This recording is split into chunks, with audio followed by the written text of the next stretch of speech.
If you want to change the world, start off by making your bed.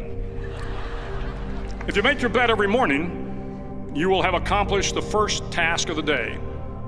It will give you a small sense of pride, and it will encourage you to do another task, and another, and another. And by the end of the day, that one task completed will have turned into many tasks completed. Making your bed will also reinforce the fact that the little things in life matter. If you can't do the little things right, you'll never be able to do the big things right.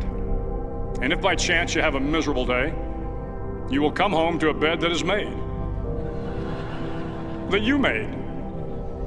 And a made bed gives you encouragement that tomorrow will be better. To pass SEAL training, there are a series of long swims that must be completed. One is the night swim. Before the swim, the instructors joyfully brief the students on all the species of sharks that inhabit the waters off San Clemente. They assure you, however, that no student has ever been eaten by a shark, at least not that they can remember. But you are also taught that if a shark begins to circle your position, stand your ground. Do not swim away. Do not act afraid. And if the shark, hungry for a midnight snack, darts towards you, then summons up all your strength and punch him in the snout, and he will turn and swim away. There are a lot of sharks in the world.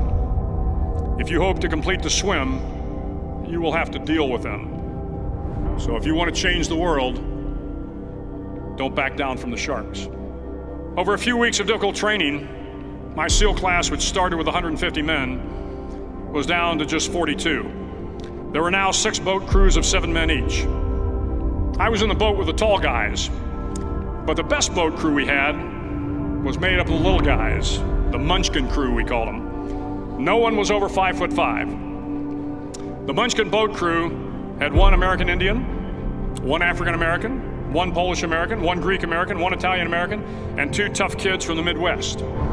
They out-paddled, outran, and outswam all the other boat crews. The big men in the other boat crews would always make good-natured fun of the tiny little flippers the Munchkins put on their tiny little feet prior to every swim. But somehow these little guys from every corner of the nation and the world always had the last laugh, swimming faster than everyone and reaching the shore long before the rest of us. SEAL training was a great equalizer. Nothing mattered but your will to succeed, not your color, not your ethnic background, not your education, not your social status. If you want to change the world, measure a person by the size of their heart, not by the size of their flippers. The 9th week of training is referred to as Hell Week. It is 6 days of no sleep, constant physical and mental harassment, and 1 special day at the Mud Flats. The Mud Flats are an area between San Diego and Tijuana where the water runs off and creates the Tijuana Sloughs, a swampy patch of terrain where the mud will engulf you. It is on Wednesday of Hell Week that you paddle down to the Mud Flats and spend the next 15 hours trying to survive the freezing cold, the howling wind, and the incessant pressure to quit from the instructors. As the sun began to set that Wednesday evening, my training class, having committed some egregious infraction of the rules, was ordered into the mud. The mud consumed each man till there was nothing visible but our heads. The instructors told us we could leave the mud if only 5 men would quit. Only 5 men, just 5 men, and we could get out of the oppressive cold. Looking around the mud flat, it was apparent that some students were about to give up.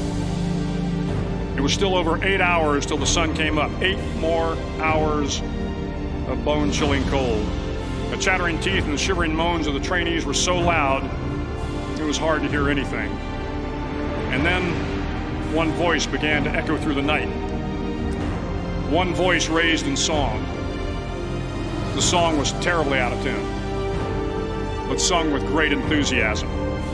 One voice became 2, and 2 became 3, and before long, everyone in the class was singing. The instructors threatened us with more time in the mud if we kept up the singing, but the singing persisted, and somehow the mud seemed a little warmer, and the wind a little tamer, and the dawn not so far away. If I have learned anything in my time traveling the world, it is the power of hope.